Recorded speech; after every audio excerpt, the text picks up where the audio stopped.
After English colonists had established themselves in Virginia in the 1600s, tobacco became the staple cash crop that allowed the colony to stay afloat. Over a century would pass until Virginia reached its true colonial prime, with westward expansion leading settlers to Hanover County, nestled between the Pamunkey, South Anna, and Chickahominy rivers.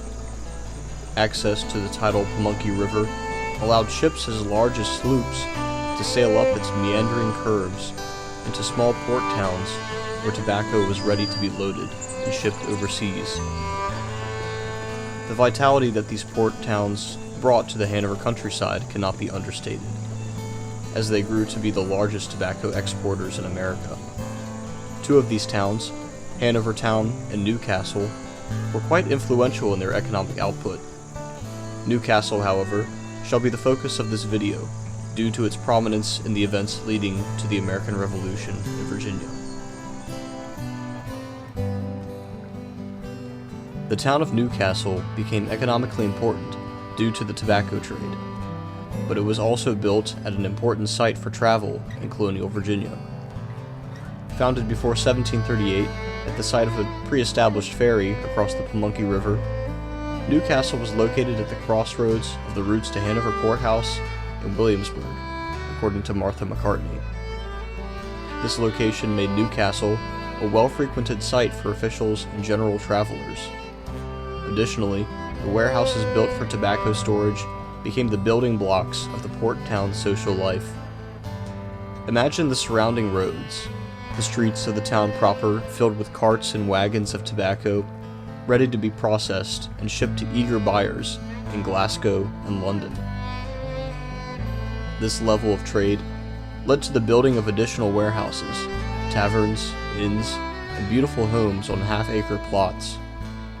While there are no surviving warehouses from Newcastle or Hanover Town, the nearby Gold's Hill preserved one that Ashley Neville claims may be a typical example of this once important building type in the county.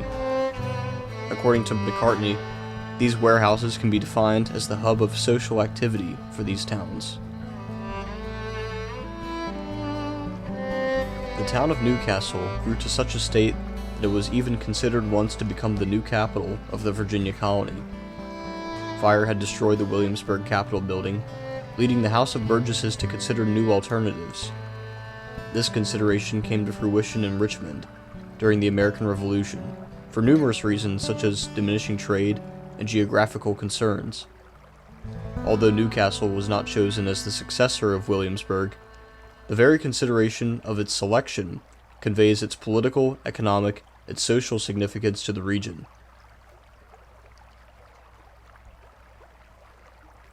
Newcastle also played an important role in the events leading to the American Revolution for Virginians. As it was located at a major crossroads, the town became the staging ground for gentlemen volunteers to act against royal authority. Upon hearing of Governor Dunmore's confiscation of public gunpowder in Williamsburg on the pretext of slave revolt, an angered Patrick Henry gathered the local militia. According to Robert Lancaster, on May 2, 1775, Henry summoned the county committee and Hanover's gentlemen volunteers to Newcastle. Gathering a mounted troop of about 150 militiamen, Henry set out for Williamsburg to demand compensation for the gunpowder that had been seized. On May 3rd, the main body of the Hanover militia arrived at Doncastle's Ordinary, in western James City County. Fortunately, the incident was bloodlessly resolved, with paid compensation to the gentlemen by royal officials. During the Revolution, however, Newcastle served as a military crossing and staging ground for numerous forces, including those of Generals Lafayette and Cornwallis. When an alliance had been struck with France against Great Britain, numerous French cannon were sent to be unloaded at the port of Cumberland, downriver from Newcastle. However, it was noticed that the position at Cumberland was exposed, thus the cannon were moved to Newcastle for safekeeping. Unfortunately, it was also found that Newcastle was far too exposed for the imported cannon to be kept there, and it was moved elsewhere. Regardless, the wear and tear of warfare left Newcastle on the decline.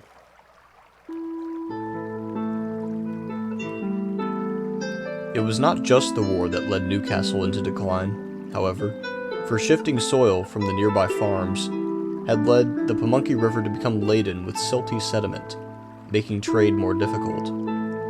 Even local farmers began to choose Richmond as their primary port due to its deeper waters. Additionally, the loss of major buyers in Great Britain led the tobacco trade into decline as well. Easily growable wheat and corn began to replace tobacco, which was hard on Virginia soil after numerous seasons of cultivation. According to Ashley Neville, by the mid-19th century, the town of Newcastle was all but gone.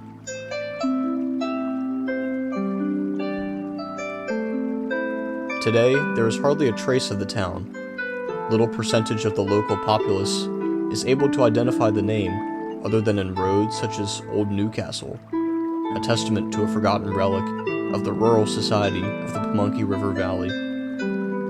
There is scarce scholarship concerning Newcastle and the Pamunkey tobacco trade, and the site of the town has been grown over by forest.